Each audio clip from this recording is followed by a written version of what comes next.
फक्त मराठी भाषेचे दोन अनुभव म्हणजे सांगतो की मी साऊथ आफ्रिकेला एका एअरपोर्टला गेलो होतो आणि खूप वेळ थांबायला लागलं होतं आणि अचानक तिकडचे पोलीस आले आणि त्यांनी एक ॲटिट्यूडनं मला विचारलं, व्हाय इज युअर पासपोर्ट. मला वाटलं मला काय असं बोलतो, ते म्हणलं काय झालं. म्हटलं तुझा पासपोर्ट मध्ये पासपोर्ट. तर म्हटलं काय झालं काय. आणि मग आमचा दोघांचं भांडण सुरू झालं आणि त्यांनी मला टेररिस्ट समजलं होतं का काय मला माहिती नाही. पण मी त्याला म्हटलं होतं की तो जसा इंग्लिशमध्ये बोलायचा आवाज वाढवायचा तसा मी मराठीत आवाज वाढवतो. अरे पण झालं काय, सोड ना, तो काय करतो, तो कुठला आणो, काय बोलतो तो. आणि मग आमचा जो पिक्चरचा मॅनेजर होता तो आला, काय म्हटलं हा कशाला ॲटिट्यूड दाखवतो, याला नीट बोलता येत नाही. मी पण बोललो असतो की पासपोर्ट आहे इंग्लिशमध्ये, जे काही मला येतं ते इंग्लिशमध्ये.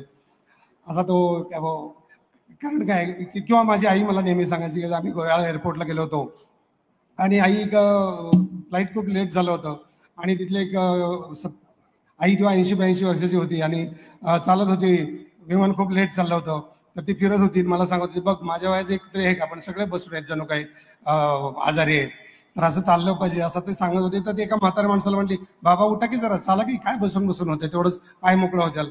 तो काय बोलायलाच तयार नाही, तो होता तामिळ तेलुगू काहीतरी. आई म्हणते बहुतेक बाहेर दिसते हे. म्हणजे आईला वाटायचं की जगात एकच भाषा आहे आणि ती म्हणजे मराठीच आहे, जगात दुसरी भाषा नाहीच असं ती मानते. असा मला खूप आनंद होता.